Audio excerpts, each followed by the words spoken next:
کہ 4 علی ہیں، 4 محمد، چاروں علی کا تھوڑا تھوڑا تذکرہ کرنا چاہ رہا ہوں۔ اس طرف کا ٹی وی نہ چلایا کریں جب تک یہ بھر نہ جائے۔ وہاں جو لگا ہے نا، لوگ چائے بھی پیتے رہتے ہیں، ٹی وی دیکھتے رہتے ہیں، باتیں بھی کرتے ہیں، تو جب تک یہاں فل نہ ہو جائے تو اچھا ٹھیک ہے، ایک درود اور پڑھ لیں، محمد علی اللہ صلی اللہ علیہ وسلم۔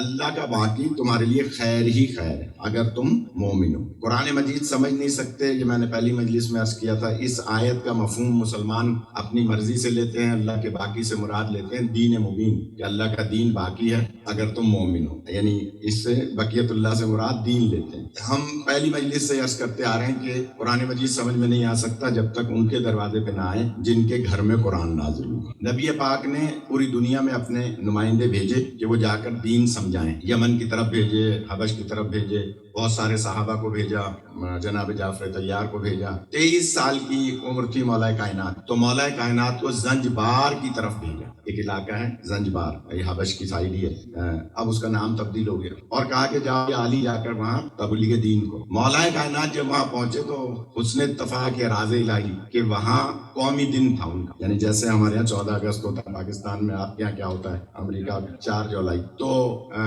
گویا 4 جولائی تھا یا 14 اگست، قومی دن تھا، مجمع لگا ہوا تھا ہزاروں کی تعداد میں، اور اپنے بادشاہ کی تقریر سننا چاہتے تھے۔ قومی دن پر جو بادشاہ کی تقریر ہوتی، اصول یہ تھا کہ 10-10 فٹ کے فاصلے پہ کچھ لوگوں کو کھڑا کرتے تھے کہ جو بادشاہ کی گفتگو ٹرانسفر کرتے تھے آگے والے لوگوں تک، کیونکہ یہ مائک سسٹم تو تھا نہیں، یہ لاؤڈ اسپیکر سسٹم نہیں تھا، لہٰذا جب وہاں پہنچے مولا کائنات تو مجمع لگا ہوا تھا، تخت پہ بادشاہ بیٹھا تھا، اور پوپ 120 سال کا تھا کہ جس سے دعائیہ کلمات سے گویا تقریب کا آغاز ہوتا تھا۔ بادشاہ نے اشارہ کیا اپنے سیکرٹری کو کہ پوپ سے کہیں کہ وہ دعائیہ کلمات کہے تاکہ بعد میں میری تقریر ہو۔ پوپ سٹیج پر آئے، کافی دیر تک کھڑے رہے، بادشاہ نے پھر نمائندہ بھیجا کہ کیا بات ہے، آپ بول کیوں نہیں رہے؟ تو اس نے اس کے سیکرٹری سے کہا کہ بادشاہ سے کہہ دو اس مجمع میں مجھ سے بڑا عالم کوئی موجود ہے۔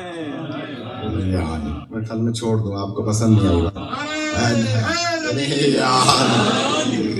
اس مجمع میں مجھ سے بڑا عالم موجود ہے۔ جملہ سنیے گا خدا را، جیسے ہی پوپ نے یہ کہا کہ اس مجمع میں، جبکہ اس نے دیکھا نہیں تھا، مولا سے کبھی ملا نہیں تھا، تورات و زبور و انجیل کا حافظ تھا، 3 کتابوں کا حافظ تھا، لہٰذا 120 سال کی عمر تھی، کتاب یہیں میرے پاس موجود ہے، اتفاق سے یہ عرفان میاں کے گھر میں ٹھہرا ہوں وہاں موجود ہے، کسی کو دیکھنی ہو، کہ جناب پوپ کہتا ہے کہ مجھ سے بڑا عالم کوئی مجمع میں موجود ہے، اس لیے مجھ سے گفتگو نہیں ہو رہی۔ اور یہ آپ نے ہزاروں دفعہ سنا ہوا ہے کہ چھپ کر آ کر مولا حسن علیہ السلام اپنی مادر گرامی کو اپنے نانا کا خطبے کا احوال سناتے تھے۔ تھوڑا سا جان دیں، اس میں یہاں ماؤں بہنیں کے لیے ایک میں درسی بات عرض کروں گا کہ مولا آ کے ماں کو سنا دیتے تھے، حالانکہ ضرورت نہیں تھی، مولا تو 4 سال کے سن میں لوح محفوظ کا مطالعہ کرنے والے ہیں، اور بی بی کو بھی ضرورت نہیں تھی پوچھنے کی، بی بی عالمہ غیر معلمہ ہے، بی بی کو یہ ضرورت نہیں تھی۔ یہ ہمارے ماؤں بہنوں کے لیے درس ہے کہ بچہ جب مجلس سے آئے، جمعے کی نماز پڑھ کے آئے، مجلس سے آئے، تو ماں کا فرض ہے پوچھے، بتاؤ مولانا صاحب نے کیا بیان کیا، یہ سنت جناب سیدہ ہے۔ یعنی بچوں کو ایسے نہ چھوڑ دیں، باہر ڈبو کھیل رہے ہیں، کیرم بورڈ کھیل رہے ہیں، سگریٹ پی رہے ہیں، لیکن ماں پوچھے مجلس کے بعد کہ بتاؤ کیا پڑھا مولانا صاحب نے، یہ سنت ہے بی بی پاک۔ لہٰذا آپ نے ہزاروں دفعہ سنا ہے، تو مولا حسن علیہ السلام بیان فرما دیتے تھے۔ ایک دن مولا نے پوچھا کہ یا زہرا آپ کو کون بتاتا ہے، کہ میرا لال، کہا میں سنوں گا اپنے بیٹے کی فصاحت و بلاغت۔ تو مولا پوشیدہ طور پر بیٹھ گئے کمرے میں۔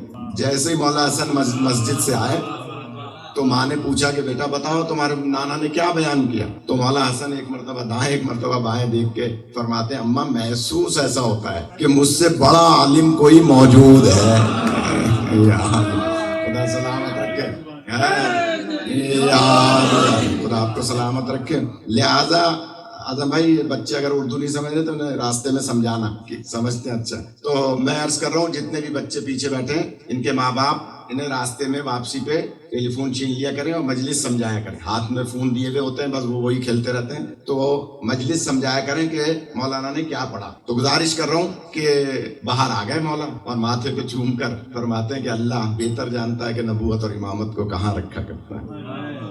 تو پوپ کہہ رہا ہے کہ مجھ سے بڑا عالم کوئی مجمع میں موجود ہے. اب بادشاہ کا جملہ سنیے گا. بادشاہ کہتا ہے کہ اگر آپ سے بڑا کوئی عالم ہے جبکہ آپ تورات کے حافظ اور انجیل کے حافظ اور زبور کے حافظ ہیں, اگر آپ سے بڑا عالم کوئی موجود ہے تو اسے یہاں ہونا چاہیے, آپ کو وہاں ہونا چاہیے.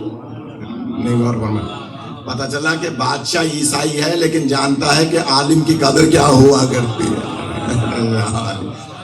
لہذا کہتا ہے کہ اسے یہاں لائیں, وہ آئے اور وہ خطبہ دے, وہ یہاں دعائیہ کلمات کہے, آپ جائیں اسے لے کے. اب آج وہ نے تو کبھی دیکھا نہیں تھا مولا, لہذا عصا کا سہارا لے کے علم تورات کی بنیاد پر آیا مجمع میں, اور جہاں مولا تشریف فرماتے بالکل برابر میں آ کے کھڑے ہو کے اوپر سے نیچے تک دیکھتا ہے اور کہتا ہے کہ آپ کا تورات میں شنزب نام ہے.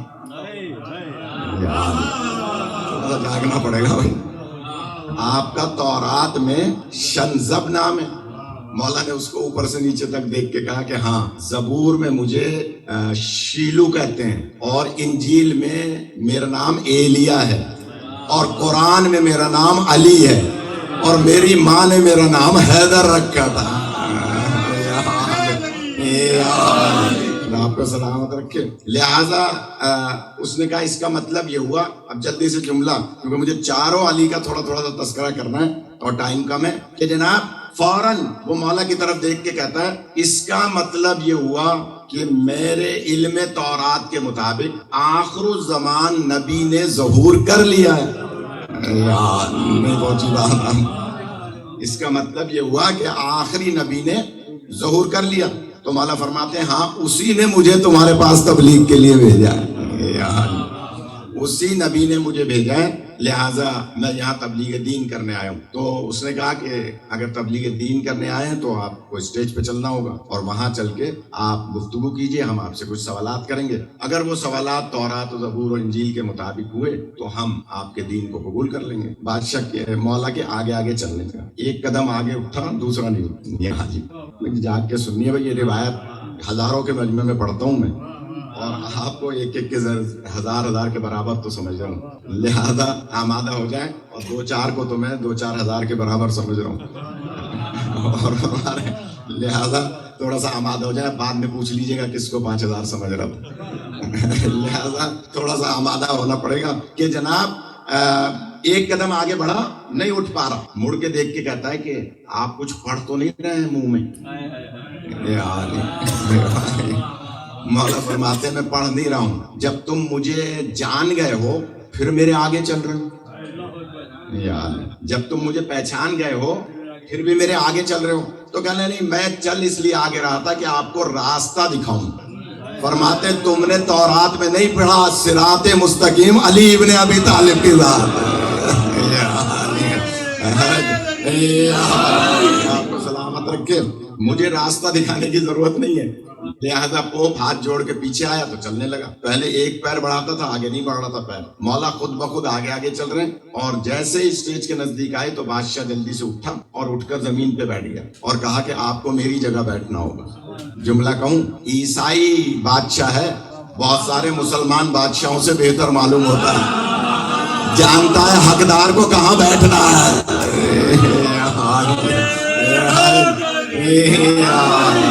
سلامت رکھے کہ کہاں بیٹھنا ہے کہاں نہیں بیٹھنا حقدار کو. لہذا اپنی جگہ بٹھایا, خود زمین پہ بیٹھ گیا. وہ دوسری طرف زمین پہ بیٹھ گیا. وہ بادشاہ سے کہتا ہے کیا کریں اشاروں میں. کہتا ہے کہ ان سے کہو کہ وہاں دعائیہ کلمات کہیں. مولا کائنات اسٹیج پہ تشریف لائے, تھوڑا سا جاگ جائیں گے پیچھے والے جو, اب میں آگے نہیں بلاؤں گا ٹھیک ہے, لیکن ایک جملہ کہہ رہا ہوں کہ وہ اشارہ کرتا ہے مولا سے کہ آپ آئیے. مولا اسٹیج پہ آئے. بادشاہ نے ان لوگوں کو جو 10-10 فٹ کے فاصلے پہ کھڑے ہوتے تھے ان کو اشارہ کیا ہاتھ کہ تم کھڑے ہو تاکہ ان کی گفتگو آگے سے آگے پہنچے. بادشاہ نے یوں اشارہ کیا, مولا نے یوں اشارہ کیا. سلامت رکھے. تو پوپ نے کہا کہ آپ کی بات کیسے پہنچے گی لوگوں تک. مولا فرماتے ہیں تم حافظ ہو تورات کے لیکن بھولے ہوئے حافظ ہو. وسیع پیغمبر آخر الزمان وہ ہوتا ہے جس کو ہوا اور فضا پر دسترست ہوا کرتی ہے. سلامت رکھے. لہذا ان کو کھڑا کرنے کی ضرورت نہیں ہے, ہم ہوا اور فضا پہ دسترس رکھتے ہیں. پوپ نے فوراً بادشاہ کے کان میں کہا کہ جس کی گفتگو ہوا بھی مانتی ہو ہم کون ہیں جو اس کی بات کو نہ مانے. اسی لیے موضوعات ہیں بہت سارے، کبھی موقع ملے گا مجمع ہوگا تو بیان کریں گے کہ جناب قرآن مجید میں آیات ہیں کہ جن میں اللہ نے 14 کے کنٹرول میں دی ہے پوری کائنات. ہر حج کے موقع پر زمانے کے امام، ہر زمانے کے امام خانہ کعبہ کی دیوار سے ٹیک لگا کر اعلان کرتے ہیں سلونی سلونی قبل ان تفقدونی. ہر امام، صرف مولا کائنات ہی نہیں. جانتے ہیں ہمارے ساتھ یہاں کئی تشریف فرمائے جو حج پہ ساتھ تھے. میں یہ والا حج 20واں حج تھا ماشاءاللہ. ہر دفعہ ہم یہ بیان کرتے ہیں کہ مولا خانہ کعبہ کی دیوار سے ٹیک لگا کے اعلان فرماتے ہیں سلونی سلونی قبل ان تفقدونی. تو وہاں ایک بچے نے پوچھ لیا تھا کہ مولانا یہ بات سمجھ میں نہیں آتی. مولا تو دیوار سے ٹیک لگا کے فرماتے ہیں، حاجی تو شور کرتے ہوئے طواف کر رہے ہوتے ہیں. سارے حاجیوں تک مولا کا یہ جملہ کیسے پہنچتا ہے؟ جملہ کون؟ سارے حاجیوں تک مولا کا یہ اعلان، یہ جملہ بغیر لاؤڈ اسپیکر کے کیسے پہنچتا ہے؟ میں نے کہا ایسے ہی پہنچتا ہے جیسے غدیر کے میدان میں سارے صحابہ تک نبی کی بات پہنچی.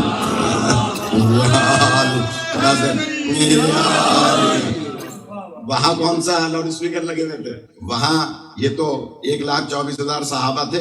رائے وینڈ میں اجتماع ہوتا ہے نا، کتنے لمبے لمبے دور دور تک لاؤڈ اسپیکر لگے ہوتے ہیں. غدیر میں کون سے لاؤڈ اسپیکر تھے؟ اس کا مطلب یہ ہوا کہ نبی اور امام کو اللہ نے ہوا اور فضا پر دسترس عطا فرمائی. تو مولا نے اشارہ کیا، بیٹھ گیا، کہا کہ یہ ہماری آواز خود پہنچ جائے گی. عیسائی پادری کہتا ہے کہ ان سے کچھ سوالات کر لو. لگتا یہ ہے کہ ہمیں ان کے دین پر جانا ہی پڑے گا.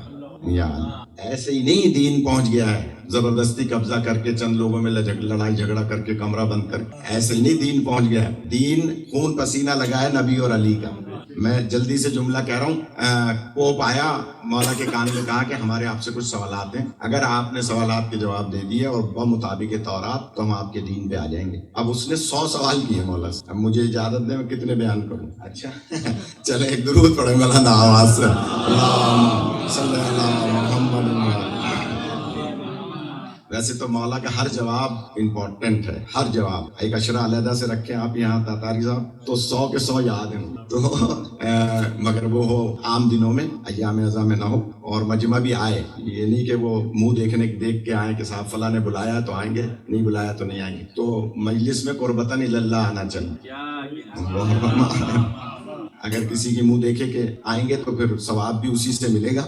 لہٰذا میں جلدی سے جملہ عرض کر رہا ہوں کہ جناب مولا سے آ کے کہا کہ ہمارے کچھ سوالات ہیں، مولا فرماتے ہیں پوچھو کیا سوال ہے. کہتا ہے سب سے پہلا سوال یہ ہے کہ وہ ایک کیا ہے جس کا دو نہیں ہے. مولا فرماتے ہیں وہ وحدہ لا شریک، جس کا دوسرا نہیں ہے. حالانکہ اس کے لیے لفظ ایک استعمال نہیں ہوتا، اس لیے قرآن مجید میں قل هو اللہ الواحد نہیں آیا، قل هو اللہ احد آیا. احد کا مطلب ہے جس کا کوئی دوسرا نہ ہو، جو بے مثل و بے مثال ہو. لہٰذا وہ وحدہ لا شریک ہے جس کا کوئی دوسرا نہیں ہے. اچھا یہ بتائیے کہ وہ دو کیا ہے جس کا تیسرا نہیں ہے. مولا فرماتے ہیں وہ دو دن اور رات. بولنا پڑے گا مجھے.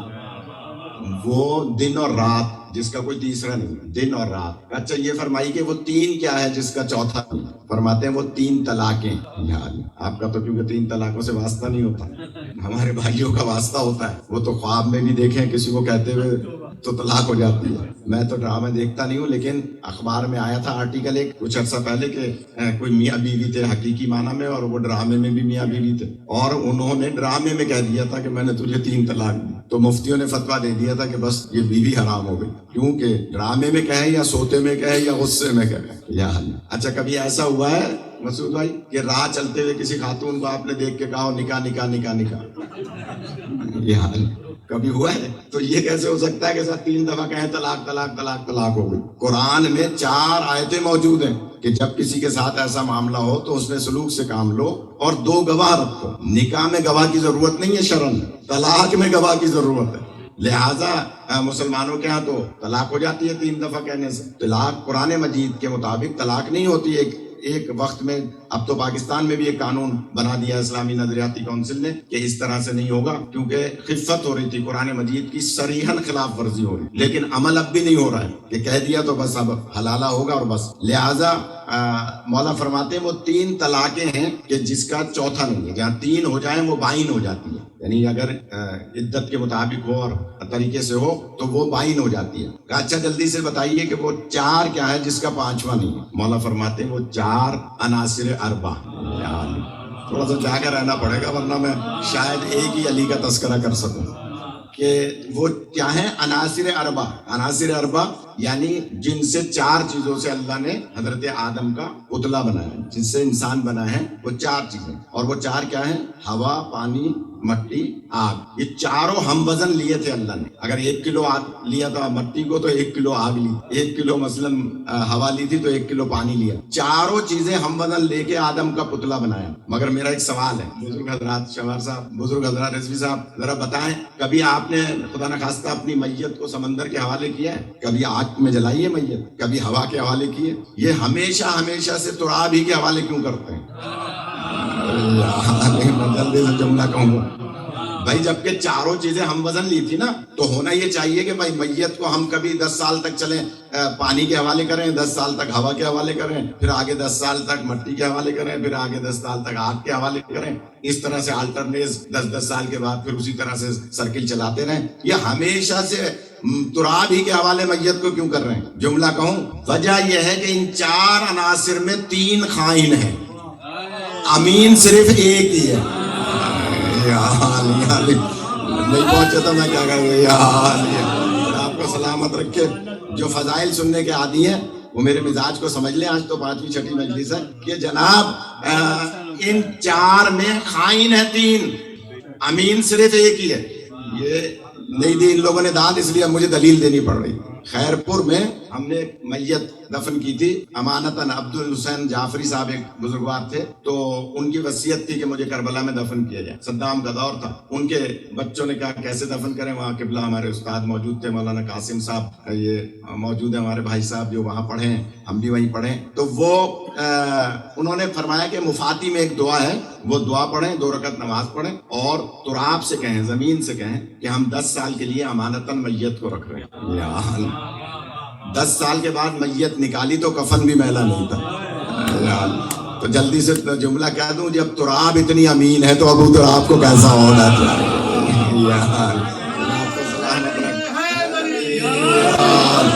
آپ کو سلامت رکھے. 4 عناصر اربع میں ایک ہی امین ہے.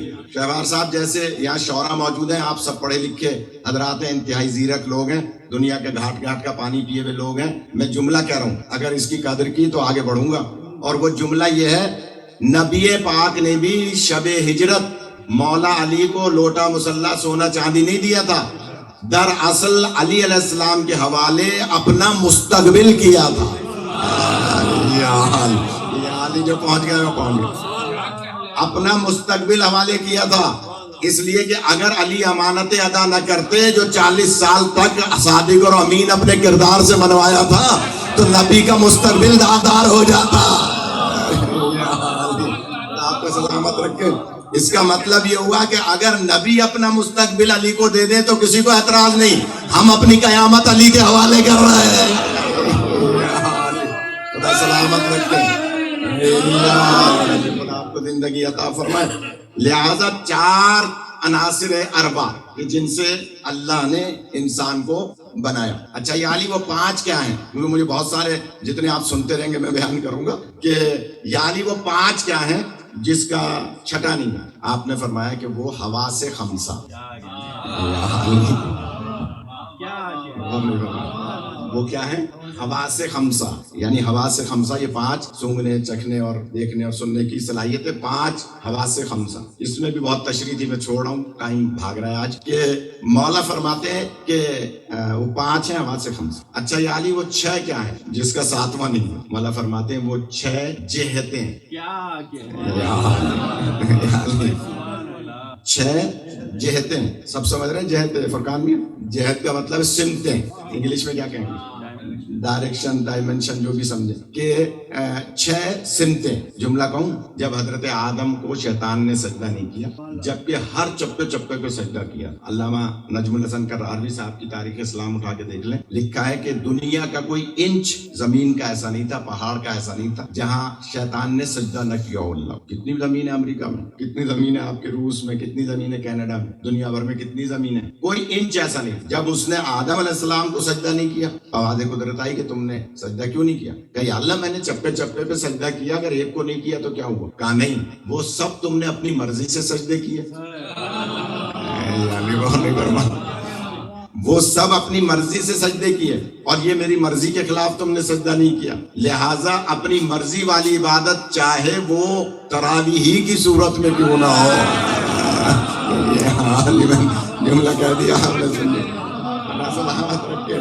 جو مرضی والی عبادت ہوگی وہ شیطان والی عبادت ہوگی، جو مرضات اللہ کی بتائی ہوئی عبادت ہوگی وہ اللہ والی عبادت ہوگی. درود پڑھ لے محمد و آل محمد. اللہ آپ کو سلامت رکھے. خدا زندگی دے. میں تو چاہ رہا ہوں کہ کچھ تفصیلات ہو جائیں کہ جناب کہا کہ تم نے سجدہ کیوں نہیں کیا؟ کہا کہ نہیں کیا تو تمہیں شیطان بنا دیا. اب اس میں بہت ساری گوشے ہیں، میں چھوڑا ہوں. جب شیطان بنا دیا تو اس نے کہا کہ یا اللہ میں نے تجھے چپے چپے پہ سجدہ کیا، تو عادل ہے، مجھے اس کا بدلہ کیا دے گا؟ تو آواز قدرت ہے کیا مانگتے ہو؟ تو دیکھ لیجیے گا علامہ نجم الحسن قراروی صاحب کی تاریخ اسلام، اس میں لکھا ہے 10 چیزیں مانگی شیطان نے ان سجدوں کے بدلے میں اللہ کے عادل ہونے کی وجہ سے. 10 چیزیں، جن میں سے ایک دو جلدی سے عرض کر دوں تاکہ موضوع میں ہے میرے، کہ یا اللہ اس آدم کے ایک بیٹا پیدا ہو تو میرے 2 پیدا ہوں، تاکہ میں اس کی اولاد کو 2 بیٹے میرے بہکائیں، اور مجھے یہ اجازت دے کہ میں ہر انسان کے جسم میں حلول کر جاؤں، داخل ہو جاؤں. فرمایا اعلیٰ علیین کے علاوہ. کیا پڑھا جائے، یہ بھی پورا موضوع ہے. اعلیٰ علیین کے علاوہ 10 چیزیں مانگی اور کہا یا اللہ میں اس آدم کی اولاد کو 4 سمتوں سے بہکاؤں گا. موضوع میں آ رہی ہے بات. میں آدم کی اس اولاد کو 4 سمتوں سے بہکاؤں گا.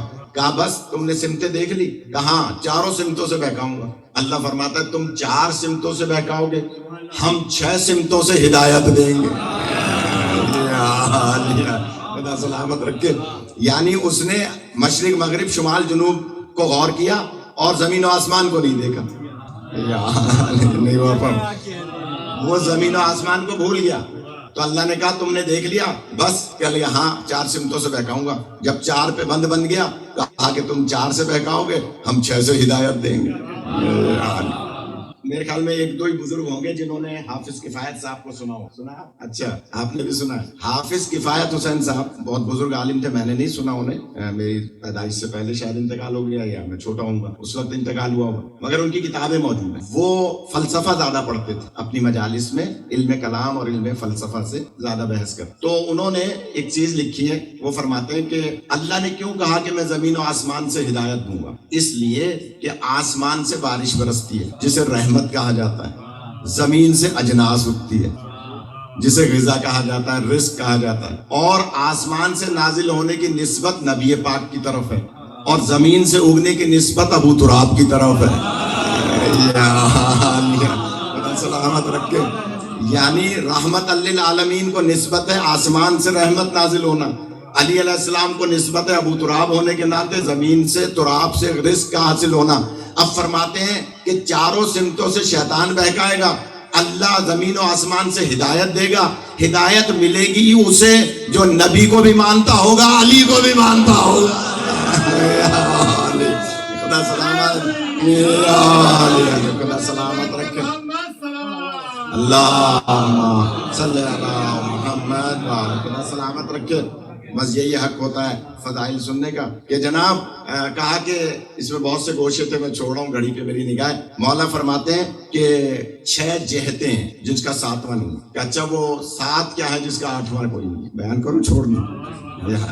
فرمایا کہ وہ 7 طبق ہے زمین، زمین کی 7 تہ ہیں. طبق ہے زمین، سطح زمین سے لے کے تحت الثری تک 7 تہ ہیں، 7 زمین، 7 حصے. کہ اس کا 8واں کوئی نہیں. کہ اچھا وہ 8 کیا ہے جس کا 9واں کوئی نہیں؟ فرمایا کہ وہ 8 آسمان ہے، 8 آسمان جس کا 9واں کوئی نہیں. کہ اچھا وہ 9 کیا ہے جس کا 10واں کوئی نہیں؟ کہا کہ وہ 9 جنتیں ہیں جس میں بلند ترین جنت کا نام ہے فردوس. اب بچوں کی سمجھ میں آئے گا کہ ہم مولوی صاحبان دعا کرتے وقت کیوں کہتے ہیں خداوندہ ہمارے مرنے والے کو جنت الفردوس میں جگہ عطا فرما. کیونکہ بلند ترین جنت کا نام ہے فردوس. ورنہ ہر جنت کے نام ہیں. مجھے نہیں پتا میری ماں بہنوں میں فردوس نام کی کون سی خاتون ہے اور کس کی زوجہ ہے, کس کی بیٹی ہے, کس کی بہن ہے, مگر یہ نام جنت کی بلند ترین جنت کا نام ہے فردوس. جنت عدن بھی ہے, جنت نعیم بھی ہے, جنت کوثر بھی ہے, جنت لوامہ بھی ہے. یعنی یہ ساری جنتیں ہیں 9. سب سے ہلکی جنت جو ہے اس میں صرف دودھ چاول ملے گا کھانے کو. باقی جو بلند ترین جنتیں ہیں ان میں بڑی جنت ہے جنت الفردوس. لہذا کہا کہ وہ 9 جنتیں. اچھا یا علی وہ 10 کیا ہے جس کا 11واں کوئی نہیں. مولا فرماتے وہ 10 ایام تشریق. پڑھے لکھے حضرات تو بولیں گے, پڑھے لکھے تو سبھی ہیں لیکن یہ تشریق سمجھنے والے کہ اللہ ایام تشریق کا مطلب ہے ایام حج, یعنی حج کے وہ 10 دن کہ جو ایام تشریق کہلاتے ہیں, اس کا 11واں کوئی نہیں ہے. اسی لیے 10, 11, 12 ذی الحج کو روزہ رکھنا حرام ہے. ایک سال میں 10 روزے رکھنا حرام ہے. ہمارے یہاں مولوی صاحبان ٹی وی پہ بیٹھ کے بس 1-2 ہی بتا دیتے ہیں. جب پوچھتے ہیں نا کہ کون سے روزے حرام ہیں تو کہتے ہیں بھائی 3 روزے حرام ہیں, 2 عیدین کے اور 1 عاشورے کا. نہیں, 10 روزے حرام ہیں ایک سال میں. اب ٹائم نہیں اور نہ اس کی بھی تشریح کرتا کہ جناب ان میں 3 روزے یہ ہیں جو 10, 11, 12 ذی الحج کو حاجی نہیں رکھ سکتا روزہ. کسی نے پوچھا 3 اور علیوں کا ذکر کرنا اسی طرح سے تو کہ جناب کیونکہ وہ کوئی اس میں خاص بات نہیں, وہاں پوچھ لیجیے گا چائے پیتے میں, اور لوگ بھاگتے ایسے ہیں, نہ کوئی سوال کرتا ہے نہ کوئی بات کرتا ہے.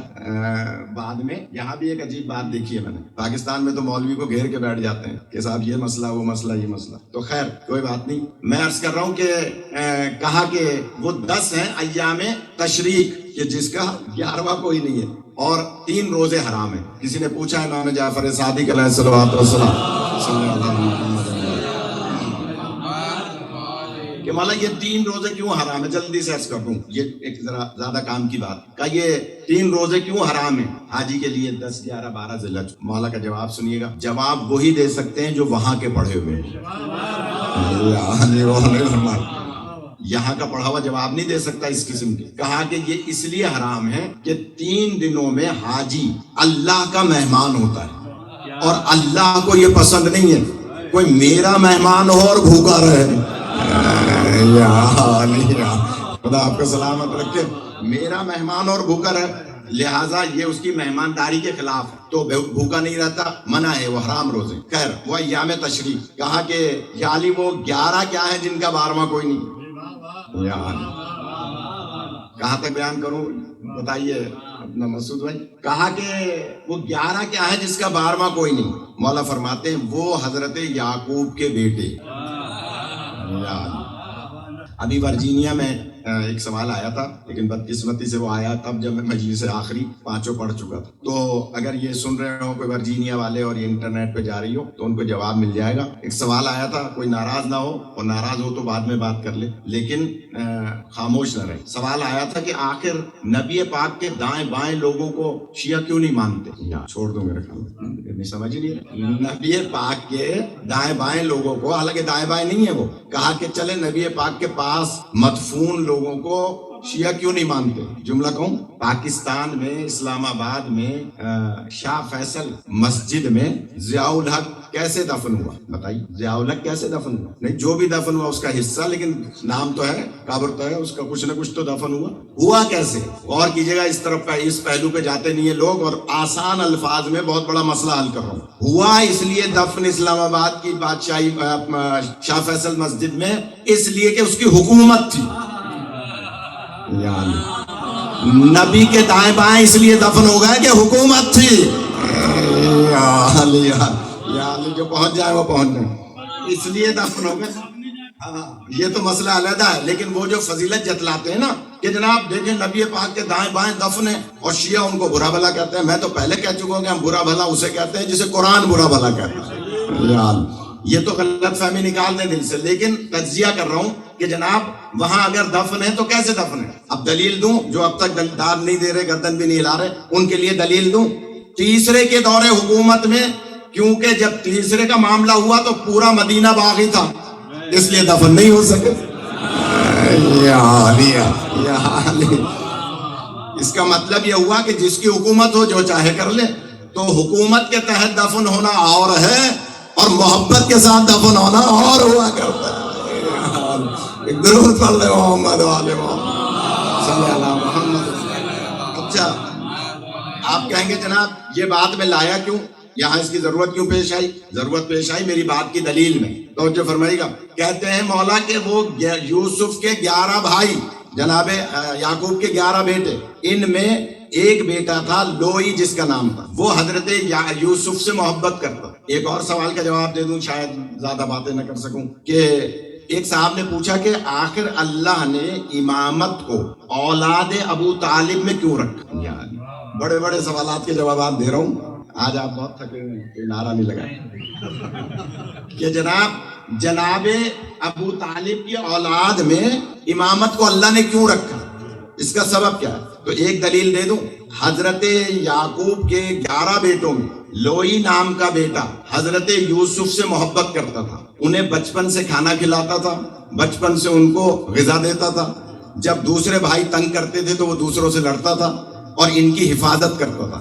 جب ان کو کنویں میں ڈالا گیا تو اس وقت اس کو بہانے سے کہیں اور بھیج دیا گیا تھا، یعنی اس کی عدم موجودگی میں دفن کنویں میں ڈالا ہے حضرت یوسف کو. تو حضرت یوسف خود ہی فرماتے ہیں کیونکہ لوئی نامی میرا بھائی مجھ سے محبت کرتا ہے، لہذا اس کی نسل میں اللہ 70 نبی پیدا کرے گا. پتا چلا ایک لوئی اگر یوسف سے محبت کرے، کھانا کھلائے، تو 70 نبی پیدا ہو رہے ہیں. جو ابو طالب نبی کو کھانے کھلائے اس کی نسل میں امامت ہوگی یا نہیں ہوگی؟ خدا سلامت رکھے، خدا سلامت رکھے. لہذا جناب ابو طالب کو اللہ نے اس لیے ان کی نسل میں، ایک دلیل یہ بھی ہے کہ امامت کو ان کی نسل میں رکھا. 11 بیٹے جناب یعقوب کے، اس بات کی دلیل دے دوں. ایک اور دلیل آ رہی ہے اب آپ کے نعرے پہ.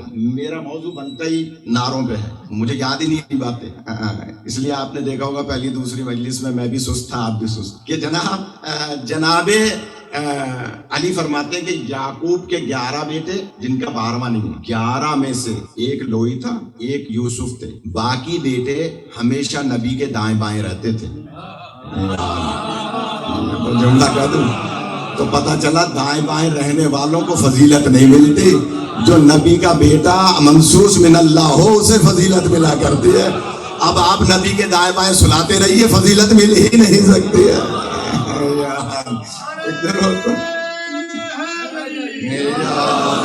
آپ کو سلامت رکھے. لہذا فرمایا کہ وہ یعقوب کے 11 بیٹے، چلے 12 تک عرض کر دیتا ہوں، اس کے بعد کبھی موقع ملا کہ جناب.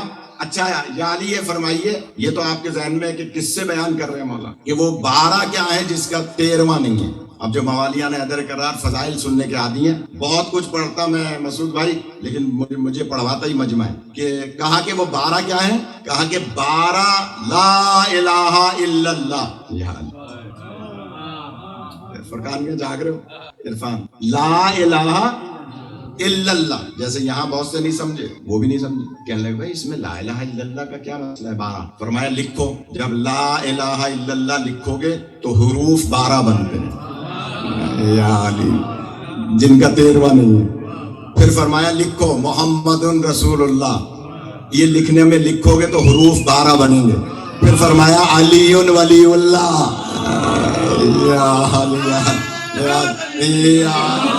شہبار صاحب اس پہ شعر کہیے گا کہ جناب لا الہ الا اللہ کے حروف ابھی لکھ لیں، آپ اپنے ذہن میں لکھ لیں، 12 لکھے جائیں گے. محمد رسول اللہ کے 12 لکھے جائیں گے، علی ولی اللہ کے 12 لکھے جائیں گے. پھر مولا فرماتے ہیں کہ میں وہ پہلا ہوں جس کا 12واں اس وقت آئے گا جب دنیا میں ظلم و جور ہو گیا. خدا آپ کو سلامت رکھے. اس وقت ایک روایت کے مطابق ہے کہ 12 ہی پر انہوں نے دل میں تسلیم کر لیا تھا کہ ہم ان کے دین پر آ جائیں گے، کیونکہ جو کچھ بھی بیان کر رہے ہیں وہ تورات و زبور و انجیل کے عین مطابق بیان کر رہے ہیں. ایک درود پڑھ لیں محمد و آل محمد.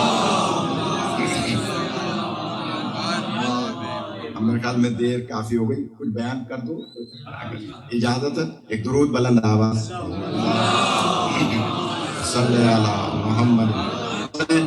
میں چاروں علی کے ایک ایک دلائل لمبے لمبے دینا چاہ رہا تھا، لیکن اب بدل رہا ہوں، کچھ شارٹ کر رہا ہوں. ان کو شارٹ نہیں کر رہا، لیکن دوسرے دلائل دے رہا ہوں. مسجد نبوی تھی. فجر کی نماز کے بعد لوگ گھر کو چلے جاتے تھے، پھر واپس آتے تھے اور آ کر پھر زمانے کے امام سے سوال جواب کرتے تھے. مسجد نبوی میں نماز پڑھ کے لوگ چلے گئے اور میرے اور آپ کے امام دوسرے علی مسجد میں موجود. ابو حمزہ سمالی مولا کے خاص غلام ہیں، وہ گھر سے دوبارہ واپس آئے. ابھی سورج نہیں نکلا کہ ابو حمزہ سمالی داخل ہوئے تو مسجد میں سوائے دوسرے علی کے مولا زین العابدین کے اور کوئی نہیں. دیکھا کہ امام کسی سے باتیں کرتے اور مسجد میں کوئی نہیں. باتیں بھی نہ معلوم کس زبان میں کر رہے ہیں. میرے خیال میں مسائل پڑھ لوں. باتیں نہ معلوم کس زبان میں کر رہے ہیں. ابو حمزہ کی حیرت کہ مسجد میں کوئی بھی نہیں ہے اور مولا نہ معلوم کس سے باتیں کر رہے ہیں. تو ابو حمزہ پیچھے جا کے بیٹھے. مولا نے آہٹ محسوس کی تو مڑ کے دیکھا، کہا کہ ہاں. ابو حمزہ نے سلام کیا. مولا نے جواب سلام دیا. کہا مولا کس سے باتیں کر رہے ہیں؟ فرمایا پہلی بات تو یہ کہ میرے محبوں تک میرا یہ پیغام پہنچانا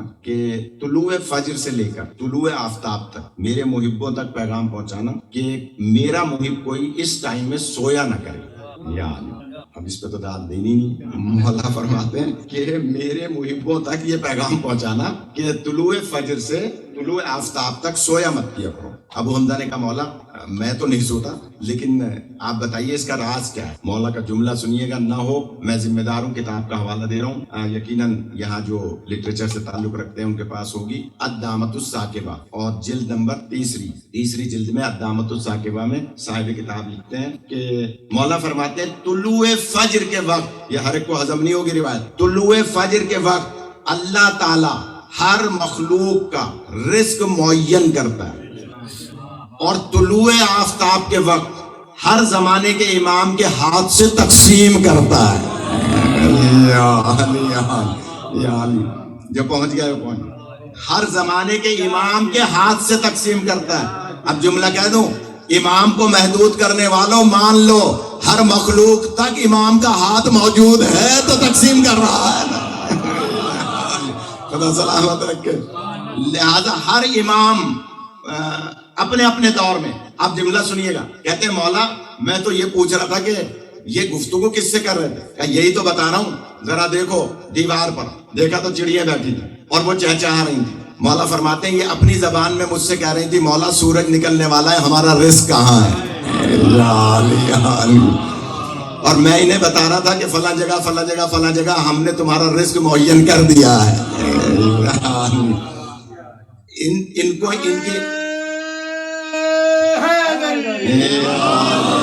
انہی کی زبان میں جواب دے رہا تھا کہ ان کو ہم نے، آپ نے نعرہ لگا دیا، مہربانی پیچھے والا بھی کوئی لگائے گا تو مجھے بات یاد آئے گی. لیکن ایک بات یاد آ گئی اس میں بیچ میں اس نعرے پہ، اور وہ بات یہ کہ یہی امام فرماتے ہیں یاد رکھو چڑیاں جب صبح چہچہاتی ہیں تو ہم آل محمد پہ درود پڑھتی ہیں.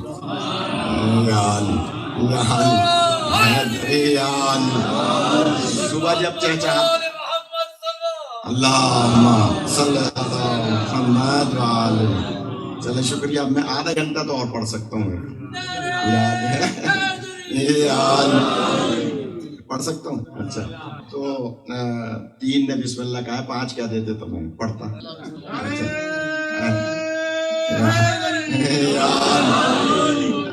خدا سلامت رکھے کہ جناب کہا کہ چڑیاں جب صبح چہچہاتی ہیں تو آل محمد پہ درود پڑھتی ہیں. تم صبح اٹھو گے اور ان کی چہچہا جو ان کی گفتگو ہے اس کے اندر تم درود پڑھو گے تو تمہارا درود ان کے ساتھ آسمانوں میں پہنچے گا.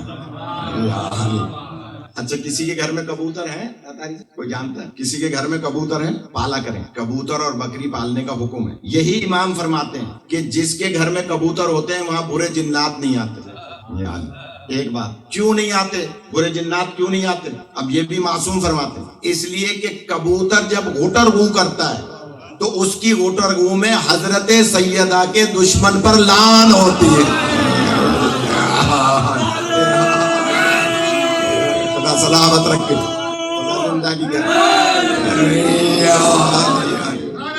خدا سلامت رکھے.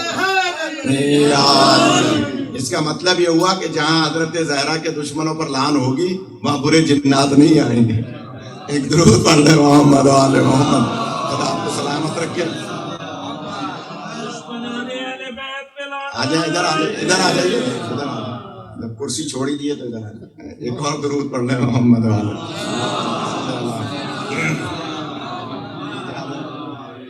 کہ جناب مولا فرماتے ہیں کہ صبح کے ٹائم اٹھا کرو. صبح کے ٹائم سونے والے پر معذرت کے ساتھ کوئی ناراض نہ ہو کہ صبح جو طلوع فجر سے طلوع آفتاب تک سو رہا ہوتا ہے اس پہ دو قسم کے فرشتے لعن بھی کرتے ہیں. ایک وہ جو ڈیوٹی ختم کر کے جا رہے ہوتے ہیں رات کے، اور جو ایک صبح آ رہے ہوتے ہیں وہ ان پہ لعن کر رہے ہوتے ہیں. لہٰذا کوشش فرمائیں کہ صبح کے ٹائم جاگیں، نماز پڑھیں، چلیں. ہلکا سا دن ہو، پورا دن نہ ہو، ہلکا سا ہو، جنت کا ٹائم شروع ہو جائے اس ٹائم سو جائیں، کوئی بات نہیں، لیکن کوشش فرمائیں کہ اس ٹائم میں اٹھیں. یہ مولا کا حکم ہے. اور مولا کائنات تو ہمیشہ کہا کرتے تھے سورج گواہ رہنا، تو نے مجھے کبھی سوتے ہوئے نہیں دیکھا.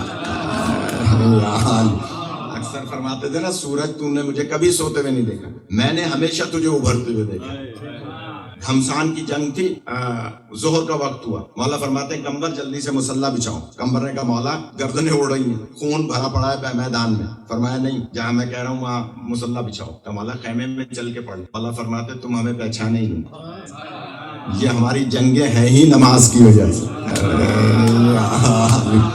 اور فرما رہے ہیں لہٰذا نماز اول وقت میں پڑھی جائے گی، ہم یہی نماز پڑھیں گے. یہ وہ ہیں کہ جو ان معاملات میں کبھی کسی قسم کی ڈھیل برداشت نہیں کرتے. اپنے لیے تو چھوڑیے، اپنے چاہنے والوں کے لیے بھی برداشت نہیں کرتے. ایک اور مثال یاد آ رہی، گھمسان کی جنگ تھی، گردنیں اڑ رہی تھی. اچانک ایک شخص آگے آیا اور آ کر کہتا ہے یا علی. منتظر بھائی ناراض ہو گئے. اچھا ایک درود پڑھیں محمد وعلی اللہ صلی اللہ محمد.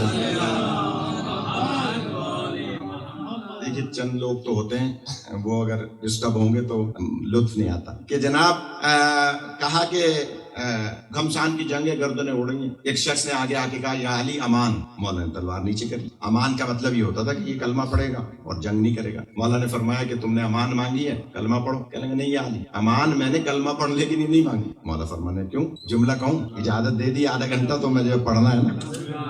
کہا کہ یا علی میں امان اسلام قبول کرنے کے لیے نہیں مانگ رہا. مولا فرماتے ہیں کیوں؟ جملہ مولا کا ہے. مولا فرماتے ہیں امان تو صرف اور صرف ہے ہی اسلام میں. اللہ سلامت رکھے. آپ کے کینیڈا میں ٹیلی ویژن ہے ویژن آف پاکستان کے نام سے، تو وہاں مسیساگا میں جاتا ہی ہوں 9-10 سال سے. تو وہاں انٹرویو لیا ایک دفعہ ایک صاحب نے اور کہنے لگا کہ جناب یہ بتائیے کہ اسلام کو دہشت گرد دین کے طور پہ پیش کیا جا رہا ہے تو آپ اس بارے میں کیا کہیں؟ جملہ ہے اگر آپ نے قدر کی. میں نے عرض کیا کہ جو بھی اسلام کو دہشت گرد دین کے طور پر پیش کر رہے ہیں ان کا اسلام سے کوئی تعلق نہیں ہے. اگر آپ کو یورپ کو، امریکہ کو، برطانیہ کو، یو اے ای کو، دنیا والوں کو اگر اسلام کا امن دیکھنا ہے تو دوہرا رہا ہوں جملہ. اگر یہ میں نے وہاں ٹیلی ویژن پہ کہا کہ اگر آپ کو اسلام کا امن دیکھنا ہے تو مولا علی کی جنگوں کا مطالعہ کریں. تو عجیب جملہ کہہ دیا آپ نے، سن لیا. جس کی جنگوں میں امن ہو اس کے امن میں کتنا امن ہونا چاہیے. خدا سلامت رکھے. اللہ اکبر یا رسول اللہ. جس کی جنگوں میں امن ہو اس کی بھی دلیلیں ہمارے پاس. مولا نے فرمایا کہ اسلام تو صرف امان تو صرف اسلام میں، تو تم کلمہ کیوں نہیں پڑھتے؟ کہنا نہیں کلمہ نہیں پڑھ رہا، میری تلوار ٹوٹ گئی، میں چاہتا ہوں مجھے آپ اپنی تلوار دے دیں. مہدی بھائی توجہ، ابھی پورا گھنٹہ بھی نہیں ہوا ہے، گھبرائیے نہیں. کہ کہا کہ تلوار دے دو. کہ ہاں یا علی میری تلوار ٹوٹ گئی ہے، تلوار دے دو. لڑ مولا سے رہا ہے، اسلام بھی قبول نہیں کر رہا، کافر مشرک بھی ہے. کمبر نے اشارہ کیا مولا منافق ہے، کافر ہے، یہ آپ سے تلوار لے کے آپ ہی پہ حملہ کرے گا. مولا نے اس کی طرف دیکھا، ایک مرتبہ آسمان کی طرف دیکھا اور تلوار دے دی. سوال یہ پیدا ہوتا ہے کہ کافر مشرک ہے. دو سوال ہیں کہ کیا سوچ کے تلوار مانگ رہا ہے اور مولا علی نے کیا سمجھ کے تلوار دی. یہ کیا سوچ کے تلوار مانگ رہا ہے، مولا نے کیا سمجھ کے تلوار دی. دونوں باتیں عرض کر دوں. یہ کافر مشرک ہے لیکن بہت سارے مسلمانوں سے بہتر ہے. یہ خاندان بنی ہاشم کی سخاوت سے واقف ہے. یہ خاندان بنی ہاشم کی سخاوت سے واقف ہے. یہ جانتا ہے کہ علی اس گھرانے سے تعلق رکھتے ہیں جہاں مارنے میں دیر کی جائے گی، دینے میں دیر نہیں کیا جائے گی.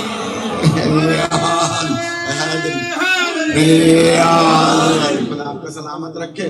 لہٰذا وہ یہ سوچ رہا تھا کہ یہ بنی ہاشم ہے سخی، یہ دینے میں، اور وہی ہوا، مولا نے تلوار اس کو دے دی۔ کیا سمجھ کے تلوار دی؟ جلدی سے جملہ کہہ رہا ہوں۔ جب قمبر نے کہا نا کہ مولا آپ نے تلوار دے دی، تو فرمایا جب تک لڑ رہا تھا، کافر مشرک تھا، دشمن تھا، جب سوال کیا تو سائل بن گیا، اور علی اسے کہتے ہی نہیں ہے جو کسی سائل کو واپس کر دے۔ علی، خدا آپ سب کے مسائل کو مولا حل کریں، کہ علی اسے نہیں کہتے جو کسی سائل کے سوال کو رد کر دے۔ تلوار لے لی۔ چلیں باقی دو علی کا تذکرہ انشاءاللہ کل کر دیں گے، دیر کافی ہو رہی ہے، میں لوگوں کے چہرے دیکھ رہا ہوں کہ جناب اچھا۔ تو مولا نے تلوار دے دی۔ جب تلوار لے لی تو اصل میں اس کا ایک اصول ہے کہ جو منتظمین ہو نا، ٹرسٹیز ہوں یا صدر جنرل سیکرٹری ہوں، وہ اگر کہیں نا اشارہ کر کے ہاں قبلہ پڑھیے، تو اجازت مانی جاتی، اور اب وہ خاموش ہوں تو پھر آپ لاکھ کہتے رہیے، مجھے پتا ہے، میں تو ہزاروں کے مجموعوں میں پڑھنے والا ہوں، تو ایک درود بلند آواز سے پڑھنے والا۔ اور میری خوش قسمتی ہے کہ پوری کابینہ آ بھی نہیں رہی ہے مجالس میں، یہ بھی مجھے پتا چلا ہے، تو خیر مرضی آپ کی۔ تو میں عرض کر رہا ہوں کہ جناب مولا کائنات نے تلوار دے دی۔ اب وہ تلوار لے کے کہہ رہا ہے کہ یا علی، آپ نے تلوار تو مجھے دے دی، اب یہ بتائیے آپ کی تلوار سے، میرے ہاتھوں سے آپ کو بچائے گا کون؟ یا علی، آپ کی تلوار سے، میرے ہاتھوں سے آپ کو بچائے گا کون؟ اب تشریح کرنی پڑ رہی ہے صرف ایک کے ہائے ہائے، اور وہ یہ اس لیے، دیکھیں مولا کی عادت تھی، میں یہ تشریح نہ کرتا اگر زیادہ لوگ سبحان اللہ کہتے، مولا کی عادت تھی کہ وہ ایک تلوار رکھتے تھے تو نیزہ نہیں رکھتے تھے، نیزہ رکھتے تھے تو بھالا نہیں رکھتے تھے، بھالا رکھتے تھے تو تیر کمان نہیں رکھتے تھے، یعنی ہمیشہ ایک ہتھیار ساتھ رکھتے تھے۔ کیوں؟ وہ کافی ہوتا تھا، دوسرے کی ضرورت ہی پیش نہیں آتی تھی۔ زیادہ تر ہتھیار وہ لگاتے تھے کہ جن کا ایک سے حملہ قطع ہو تو دوسرے سے استعمال کریں۔ مولا کا کبھی حملہ قطع ہوتا ہی نہیں تھا، اور کبھی سینے پہ زرہ باندھتے تھے، کمر پہ زرہ نہیں باندھتے تھے، اس لیے کہ کبھی کسی کو پشت دکھلاتے ہی نہیں تھے۔ جملہ کہوں دوسرا، نہ کسی کو پشت دکھلاتے تھے، نہ کسی بھاگتے کا پیچھا کرتے تھے۔ تو مولا کے ہاتھ میں ایک ہی ہتھیار تھا، تلوار تھی، تلوار دے دی۔ اب اس نے دیکھا ان کے پاس اور کچھ تو ہے نہیں، تلوار تھی وہ مجھے دے دی۔ کہا یا علی، اب آپ کی تلوار سے، میرے ہاتھوں سے آپ کو بچائے گا کون؟ یہ میں جملہ دہراتا رہوں گا صبح تک۔ یا علی، آپ کی تلوار سے، میرے ہاتھوں سے آپ کو بچائے گا کون؟ آپ کے پاس دوسری چیز تو کوئی ہے نہیں۔ مولا فرماتے ہیں کیا کہتے ہو؟ کہ یا علی، آپ کی تلوار سے، میرے ہاتھوں سے آپ کو بچائے گا کون؟ مولا فرماتے ہیں سنو، تمہارے ہاتھوں سے، میری تلوار سے مجھے وہی بچائے گا جو اب تک میری تلوار سے، میرے ہاتھوں سے تجھے بچائے ہوئے تھا۔ جو پہنچ گیا خدا سلامت رکھے، خدا زندگی عطا فرمائے، جو اب تک میرے ہاتھوں سے، میری تلوار سے تجھے بچائے ہوئے تھا۔ جملہ کہوں، جیسے ہی اس نے یہ سوچا کہ علی کا اللہ پر اتنا یقین ہے، اس نے کہا علی کے ہاتھ میں تو کچھ نہیں ہے، لیکن علی کی زبان میں وہ کچھ ہے کہ مجھ پر آسمان سے عذاب آ جائے گا، لہذا کہا یہ علی تلوار بھی لے لو، اپنے نبی کا کلمہ بھی پڑھوا دو۔ ایک درود پڑھ لیں محمد و آل محمد۔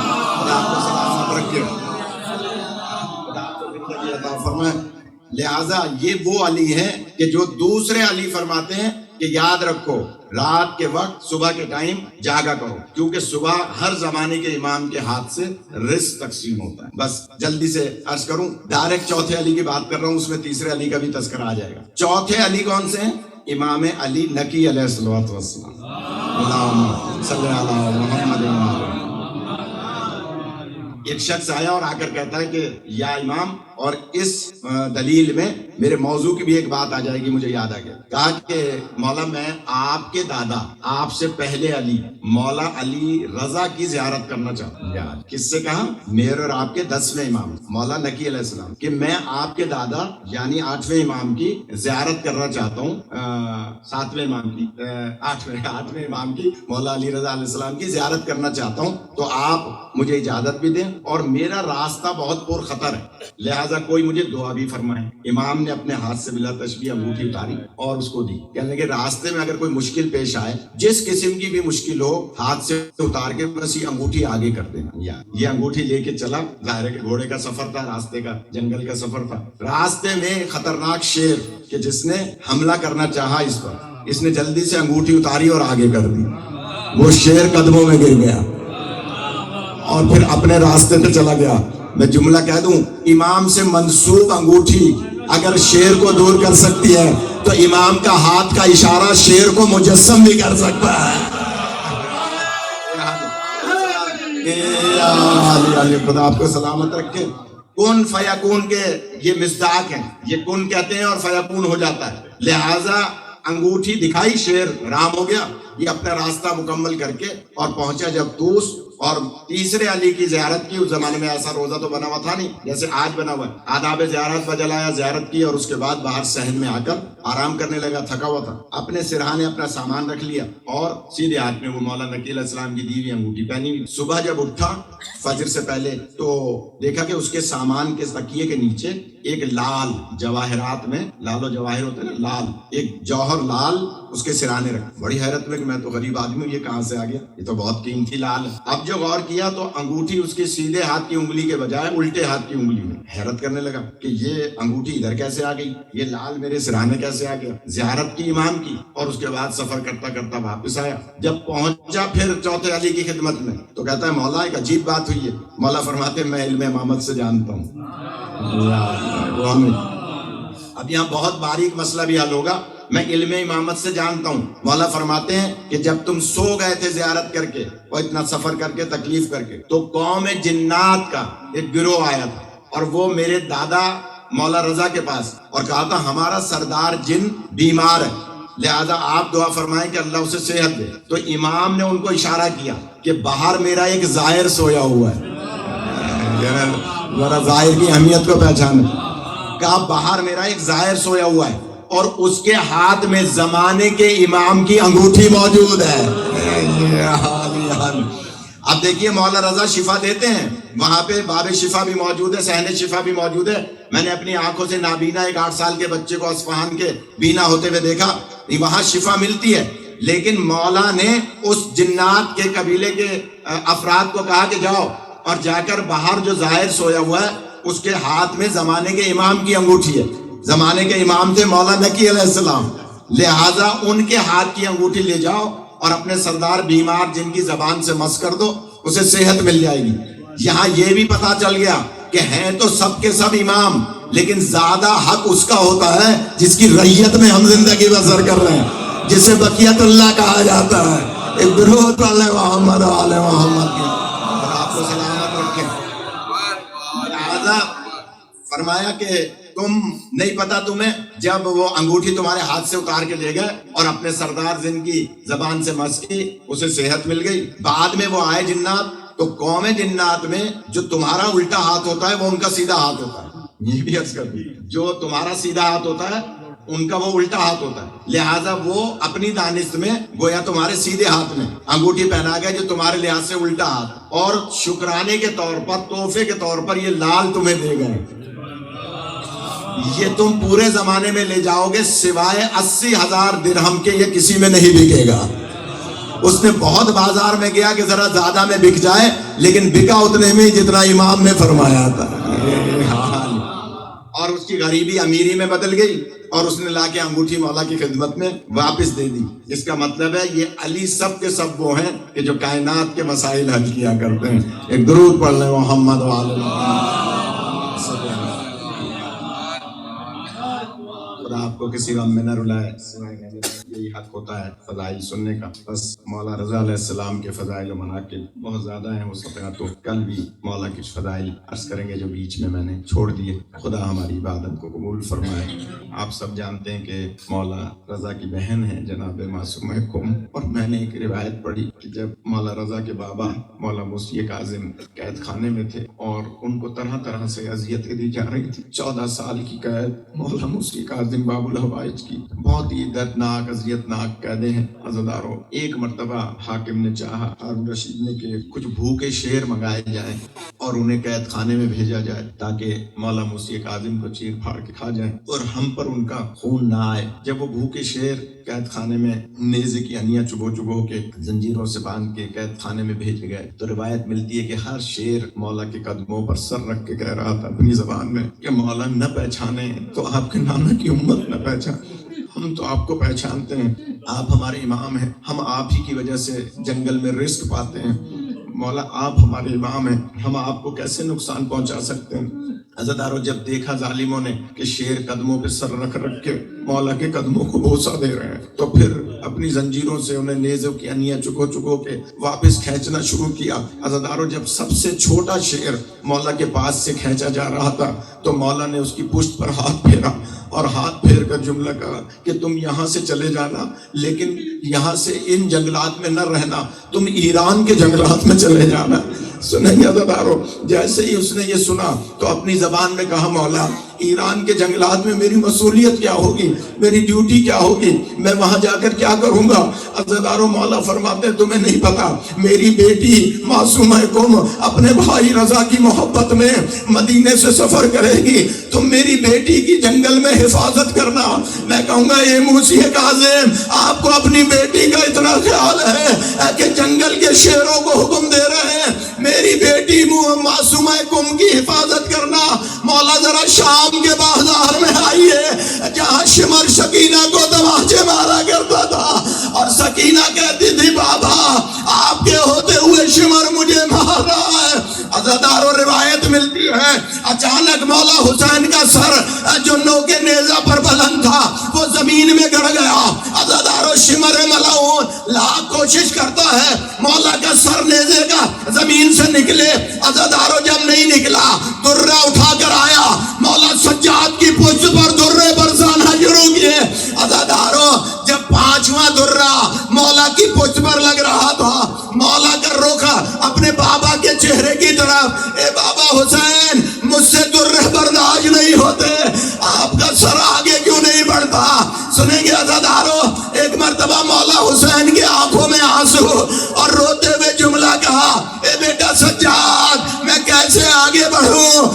ارے میرے سینے پر سونے والی سکینہ راہ شام میں اونٹ سے گر گئی، ارے میں کیسے آگے بڑھوں؟ عزادارو مولا سجاد فرماتے شمر یا تو مجھے اجازت دے یا میری پھوپھی کو اجازت دے۔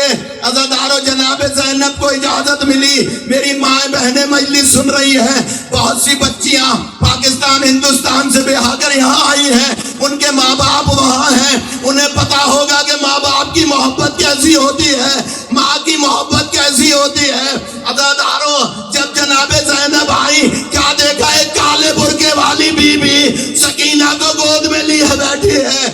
ایک مرتبہ آگے بڑھ کے کہا اے بی بی آپ مجھے اپنا نام بتائیں، میں اپنی ماں سے تمہیں جنت دلواؤں گی۔ آپ نے حسین کی بچی کی حفاظت کی۔ عزادارو یہ سننا تھا، بی بی نے ہلکا سا چہرے سے پردہ ہٹایا، کہا اے زینب میں تمہاری ماں۔ عزادارو جب کسی دکھیا بیٹی کو اس کی ماں مل جائے وہ اپنے دکھ بیان کیا کرتی ہے۔ ایک مرتبہ گلے مل کے کہا اماں میرا بھائی شہید ہو گیا، اماں علی اکبر کے سینے پر نیزہ، اماں میرے سر سے چادر چھن گئی۔ عزادارو بس آخری جملہ سن لیں، یہ سننا تھا۔ جناب زہرا فرماتی ہے زینب میں علم عصمت سے جانتی ہوں تم رہائی پا کر مدینے آؤ گی، مجھے آ کر اپنے دکھ سنانا، لیکن ابھی جلدی کرو میرا حسین رو رہا ہے، میرے حسین کا رونا برداشت نہیں، جاؤ میری سکینہ کو حسین سے ملاؤ۔ میں کہوں گا یا زہرا آپ کا حسین کا نوکے نیزہ پر رونا برداشت نہیں، ارے اس وقت کیا عالم ہوگا جب حسین کے گلے پر گند خنجر چل رہا ہو۔